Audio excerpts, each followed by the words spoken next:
Ćao dragi drugari, dobrodošli u novu epizodu iz serijala Moto Weekend. Ovog puta idemo u manastir Kaunu, udaljenog nekih 100 kilometara od Beograda. Vozit ćemo starim putem preko Obrenovca, nedelja je 14 časova, vreme je toplo, oko 38 stepeni prema izveštaju sa weather sajta, ali nas to ne sprečava da smo u punoj moto opremi, koja između ostalog štiti i od sunca i od toplog vetra. Mene zaštitilo je od direktnog udara fazana na putu, ali o tome nešto kasnije. Bok i ja razmenjujemo par informacija oko rute i destinacije. Dogovaramo se da Boris, moj kolega, ide prvi jer je dosta vozio ovim putem. A ovo ti je kacilo na grad. Da. A to je da se kaže. Da. Pa s njom sam vozio u Temišvar, ono pa kao ajde. Šlemofon.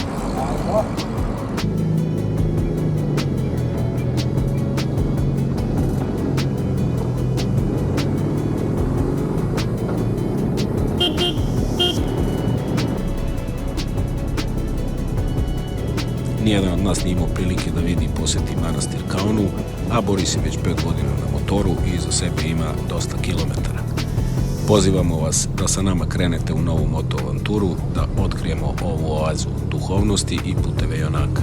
Idemo starim putem uz reku Savu i prolazimo Ostružnicu, Umku, Duboko, Obrenovac, Ratare, Debrac i Vladimirce, gde se uključujemo na motoput 21 koji spaja Šabac i Koceljevu i dalje Valjevo, odnosno ide pod nazivom put 141 ka Ubu.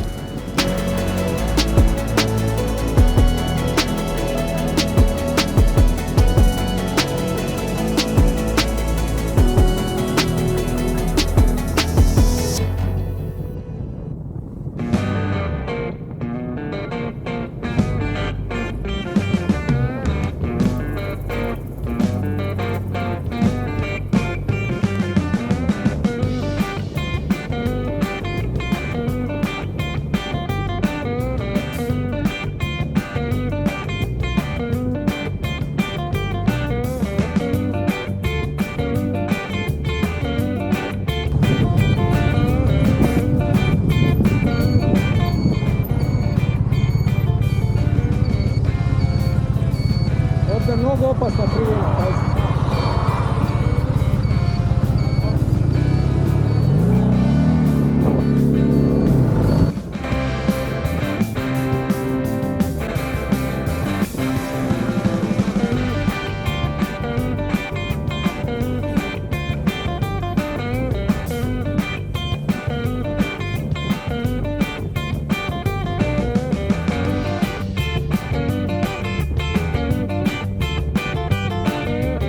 Boris i ja inače vozimo identične makine, oboje smo ljubitelji starih oilhead boksera, kao što vidite, s tim što je moj RT sa punim oklopima, a njegov je street, odnosno naked varijanta, sa gotovo identičnim performansama i potpuno istom mašinom koja se ugrađivala i u modele GS i RS. Oboje smo u posljednjih godinu dana imali servise, doterivanje i dotezanja, kako bi naši ratni konji radili besprekorno. Jedna pumpa tu, da stanemo, ima jedna mol pumpa da se natoči. Ajde. Još malo.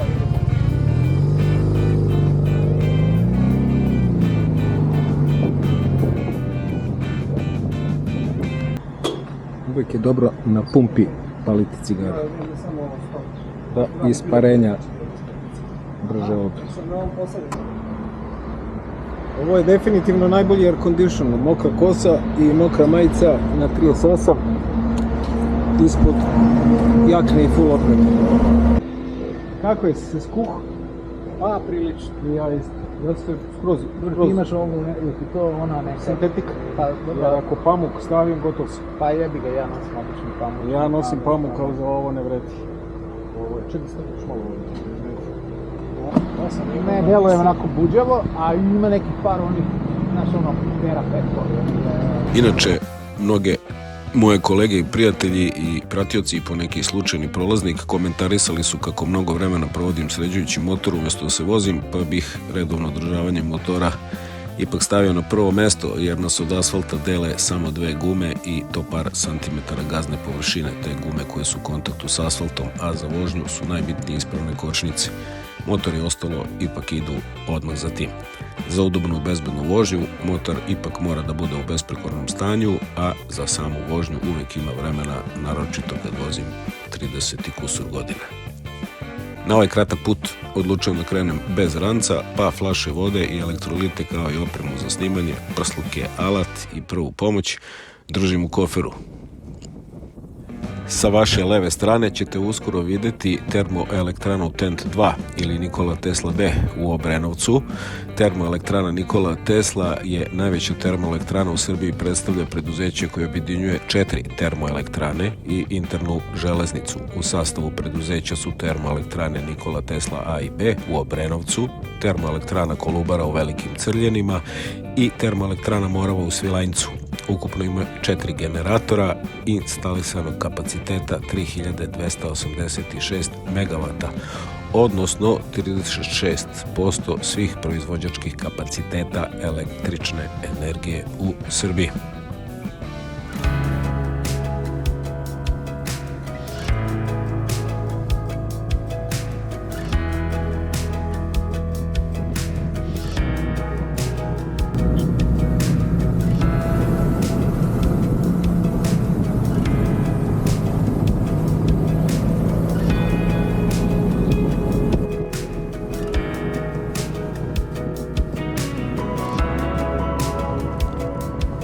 Želeo bih samo da vam oduzmem par trenutaka i da vam se svima zahvalim na poverenju. Naime, kanal je za nešto manje od godinu dana dobio preko 1000 pratilaca. Iako moj nalog postoji poodavno, ali nisam postavljao materijal. Nažalost, ni mnogo putovanja. Želeo sam da bajkerski život prikažem onako bez uvijanja, sirovo i autentično, da bude potpuno rasterećen preterane strogosti i formalnosti, baš onako kakva je i moja ličnost. Nadam se da ćemo ići zajedno i u mnogo većem broju u nove avanture.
stao sam da kamera samo uradi jedan krug.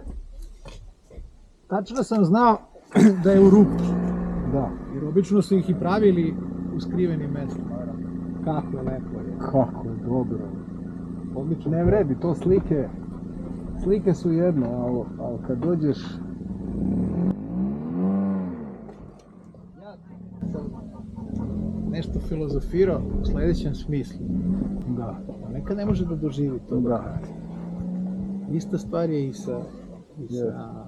Možeš ti da pričaš, ali ti to ne doživiš, ti ne znaš. Apsolutno.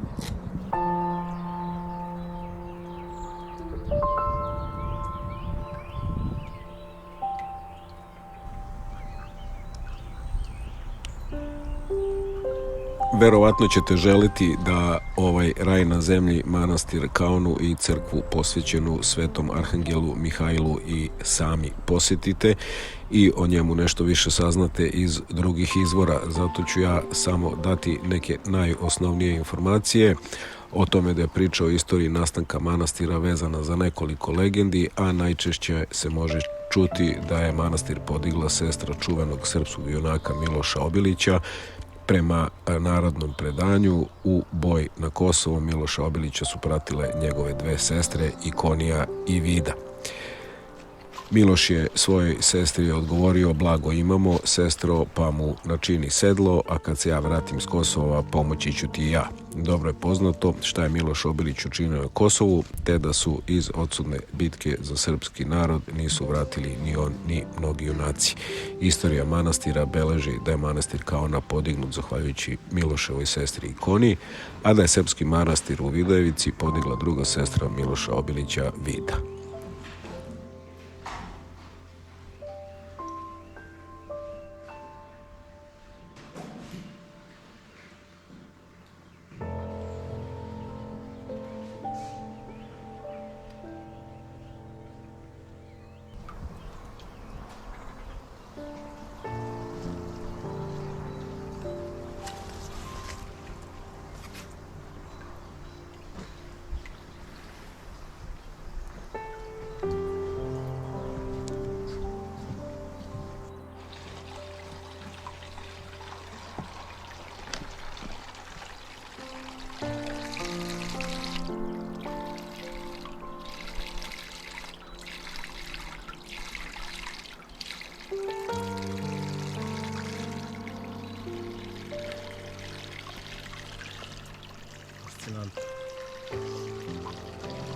I ti putić kroz šumu.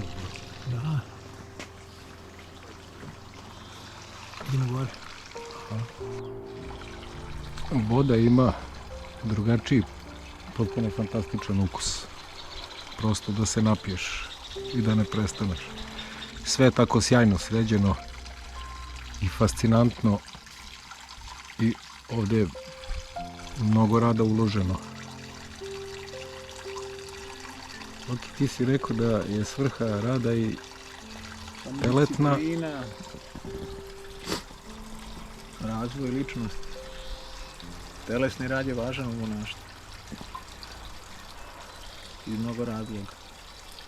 A i da sebi stvori adekvatan ambijent za duhovni život.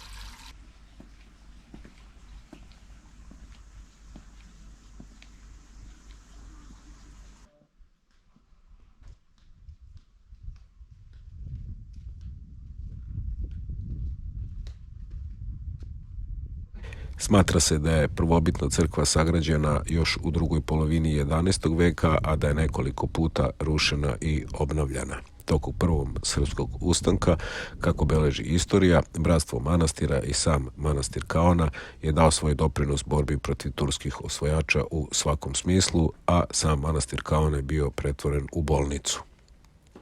Krajem 19. veka, 1892. godine, podignuta je glavna manastirska crkva koja je kasnije porušena, a na njenim temeljima je podignuta današnja crkva koja je posvećena Svetom Arhangelu Mihajlu. Tokom Prvog svjetskog rata manastir Kaona je stradao, ukradena su 2 zvona, dok je istorija manastira zabeležila da je tokom Drugog svjetskog rata manastir bio u vrlo lošem stanju. Inače, manastir Kaona pripada vizantijskom stilu arhitekture sa svim njegovim karakteristikama.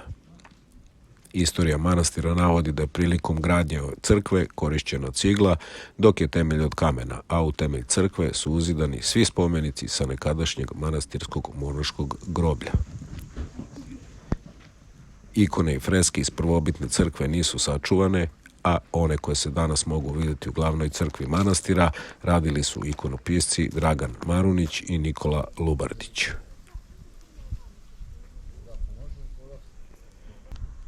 Kada su u pitanju zanimljivosti vezane za manastir Kaona, svakako se prvo pominje čuvena relikvija koja se čuva u njemu. Reč je o deliću čudotvornih moštiju svetiteljke prepodobne Mati Paraskeve, u narodno znane kao Sveta Petka. Od monaha sam dobio informaciju gde bi se mogle nalaziti mošti, ali to ćete uostalom i sami otkriti.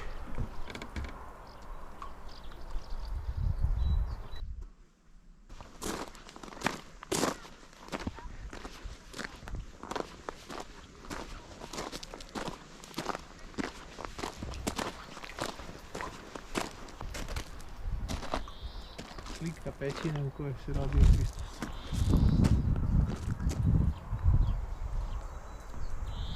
Onako kako su to monaši videli.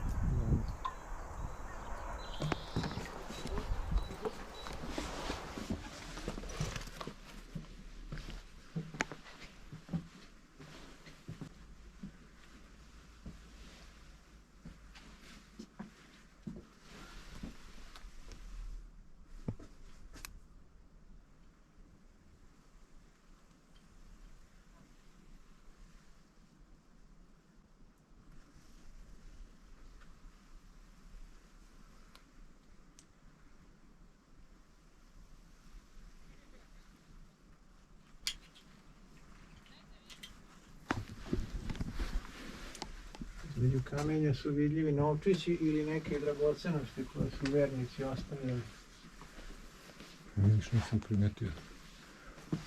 Kao neki krečnjak. Krečnjak, da. Ovo bi trebalo da je kolevka. Da. Ja.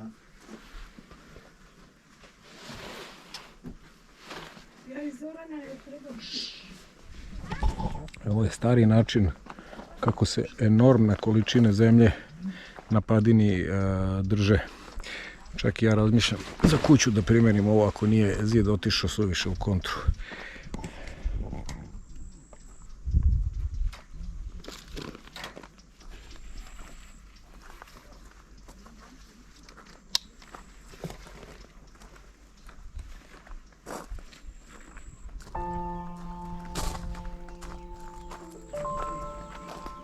Ja sam fasciniran. Buki, kakvi su ti utisci?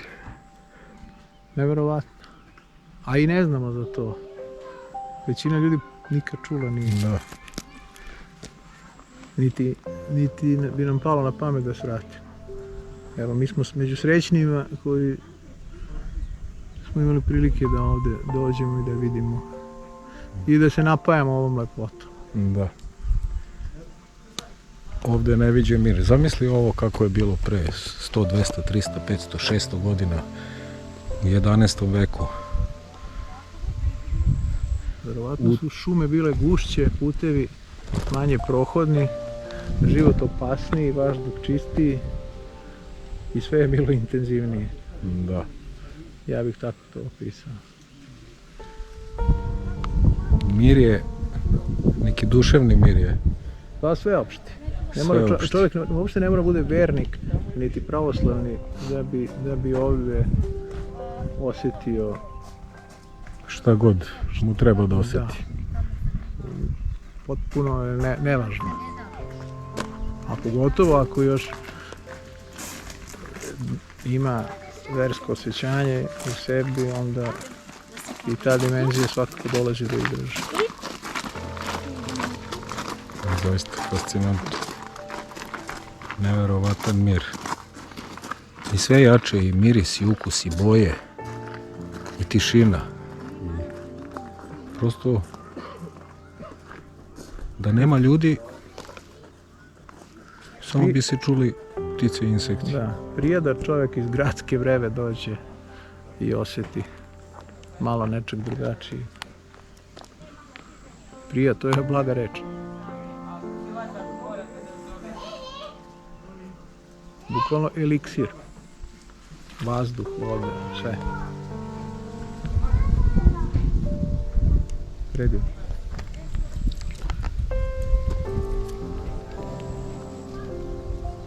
Delić mošti u Svete Petke, ja bih to da vidim. I si rekao da gore idemo da vidimo ovu kapelicu. Pa da probamo da vidimo može li da se priđe uopšte. Opa, ribica. Inače je jezero poribljeno, naravno zabranjen je ribolov, ako bi nekom palo na pamet. Tako sam bar pročitao. Ribice nisam video.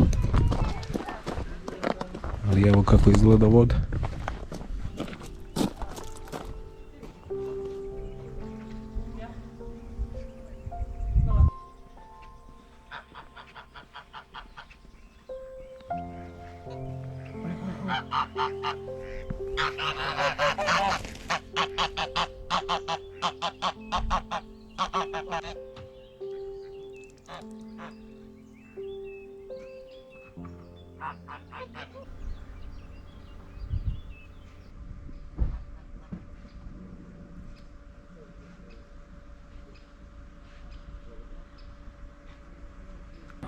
Mislim da ima i neki spomenik, nisam siguran. Vidiš jebote koliko sam puta prolazio i nikada se vrati.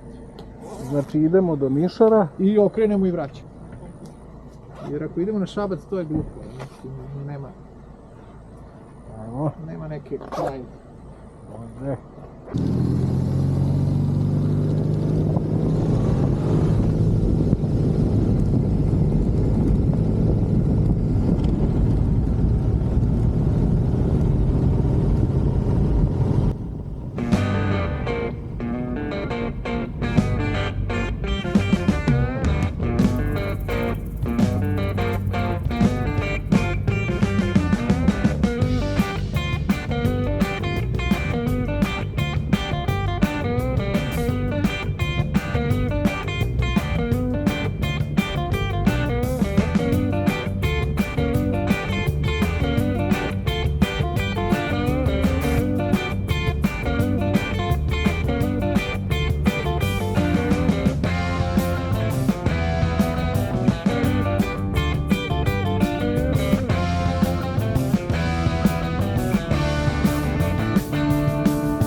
Ćao drugari, evo tu smo parkirali motore, stali smo na mjestu gdje se dogodila čuvena Mišarska bitka,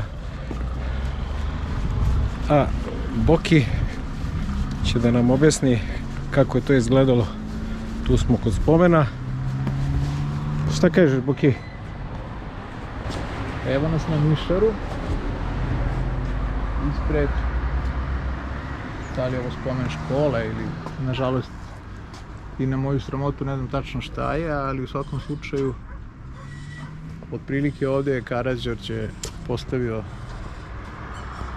svoje snage koje su bile manje od nadmoćnih turskih snaga, a Turci su nadirali iz pravca Šapca. Vi to sad odavde ne možete da vidite, ali Šabac je niže, Mišar se nalazi na uzvišenju i Karađorđe je jako inteligentno odabrao položaj da može efikasno da se brani. Previjalište i rezervne snage su mu bile iza nas u onim daljim selima, a ovdje je napravio šanac i dočekao Turke i porazio nadmoćnu tursku vojsku i Odatle su ostali čuveni stihovi. Rani sina pak šalje na vojsku, Srbija se umirit ne može. Možda je ovo moglo biti malo dostojnije obeleženo, ali bolje ikako nego nikako.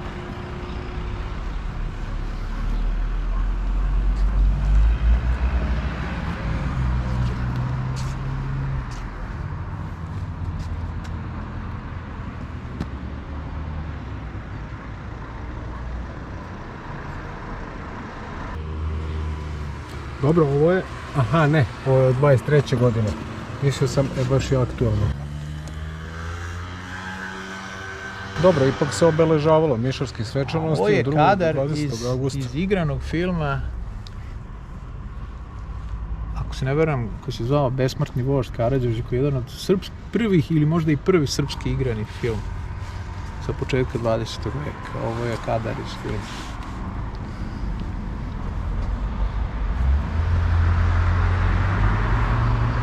Vidimo spomen ploču.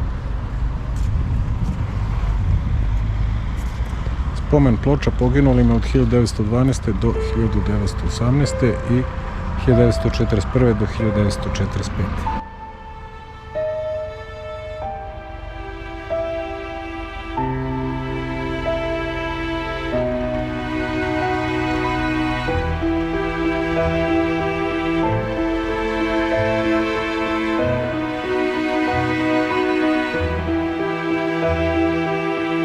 Slava im. Ovo je koliko ljudi iz iste porodice. Pet Kovačević.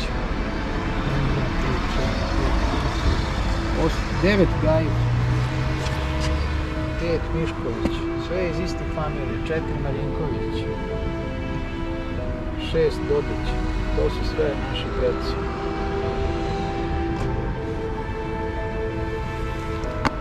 Eto gde su nam ginuli dedovi i pradedovi.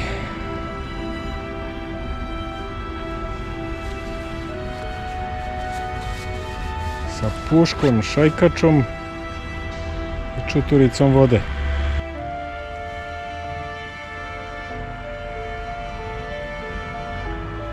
Da ih ne zaboravim.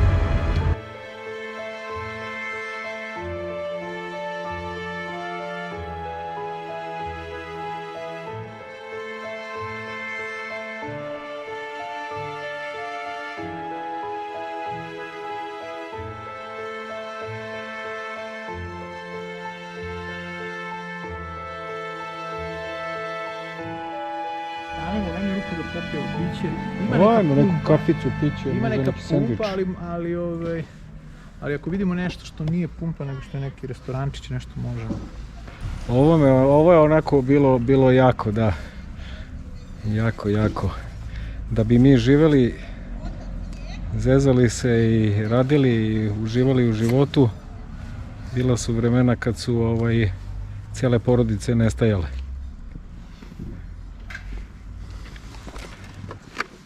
Bar su zaslužili da ih se seća. Da. U Mišarskoj eparhiji Srpske pravoslavne crkve, koja osim Mišara obuhvata i Žabar, Korman, Orašac i Orid, nalazi se hram Uspenja Presvete Bogorodice, koji možete vidjeti sa vaše leve strane, sagrađen 1876. godine.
Ako hoćeš, mislim, možemo mi da ga raspalimo do Beograda pa da sednemo u Valter, mislim. Ajmo bolje tako.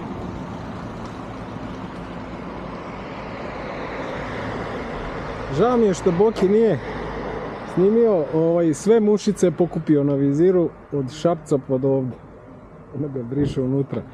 Stali smo ipak da on obriše vizir i ja sam uzeo par ovih, pošto ništa nismo jeli ceo dan. Šećera, jedan duži espresso, tako da ćemo malo ovdje da sednemo, da iskuliramo. Tu smo blizu Obrenovca, je 30 km. I ovo nešto staje u usta.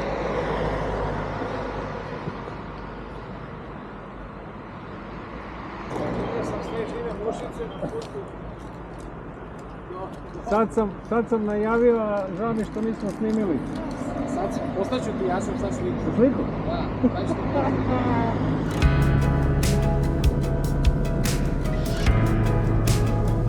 Eto, drugari, dolazimo do kraja i ove moto avanture. Nadam se da ste uspeli da osjetite makar delić atmosfere koju smo mi osjetili i da uživate makar malo uz video i zvuk. Teško je rečima opisati sve što smo vidjeli i doživjeli, ali se vraćamo obogaćeni jer putovanje je zaista bogatstvo.